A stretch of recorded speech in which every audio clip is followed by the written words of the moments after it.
Hey guys, welcome to Rosie's Dessert Spot. In this video we are creating this two-tier, two-toned rosette cake.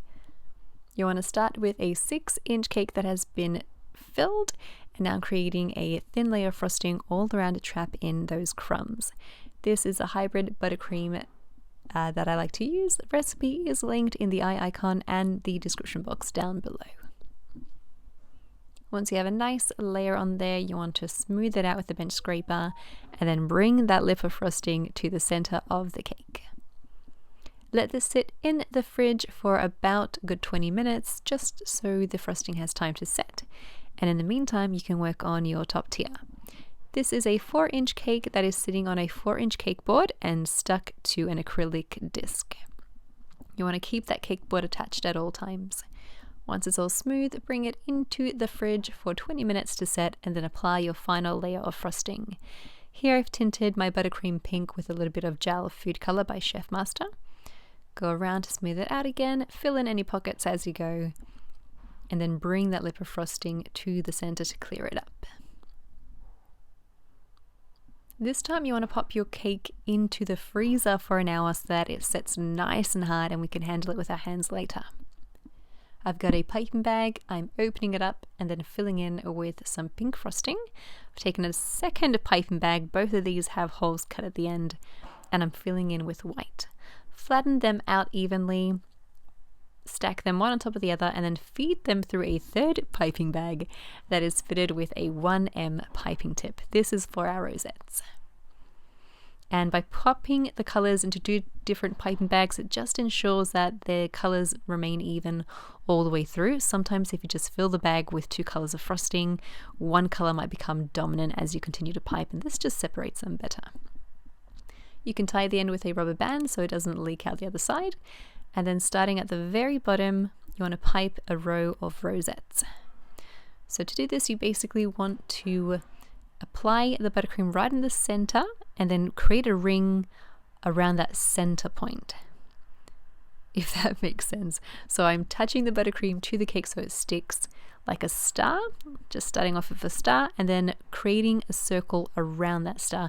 And that's basically how you create a rosette. With this second row, I'm aiming the rosette in between 2 of the previous rosettes. Continue this pattern all the way up the cake. Now you'll think that, there's not enough room at the top for another row. Do not fear, we actually want it to be this way. As we pipe our 4th row of rosettes, it's going to be taller than the cake, and this is going to create a dam so that our sprinkles don't fall off the cake and remain trapped in between the tiers.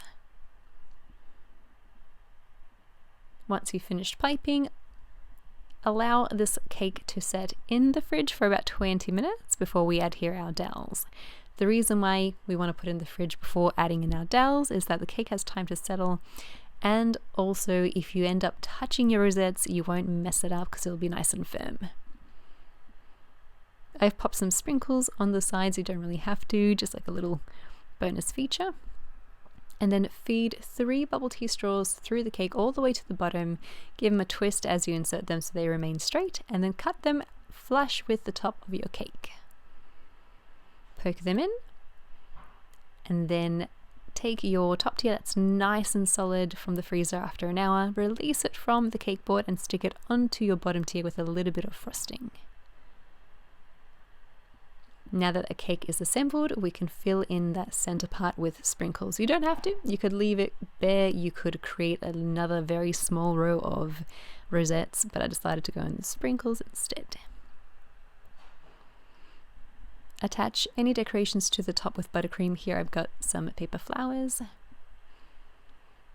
And then for the very front, I decided to add in some gold leaf. This is 100% edible gold leaf, and I'm just massaging it onto the surface of the cake. It does help if the cake has just a tiny bit of moisture on there, so coming out of the freezer it did have a bit of moisture and it helped my gold leaf to stick. And there you have the finished cake. This is so easy, guys. Especially the rosette design is very beginner level, and I honestly think you guys can do it without a doubt. If you do give it a go, hashtag Rosie's Dessert Spot so I can see your gorgeous creation as well. Feel free to subscribe for more videos, and we'll catch you again in the next one.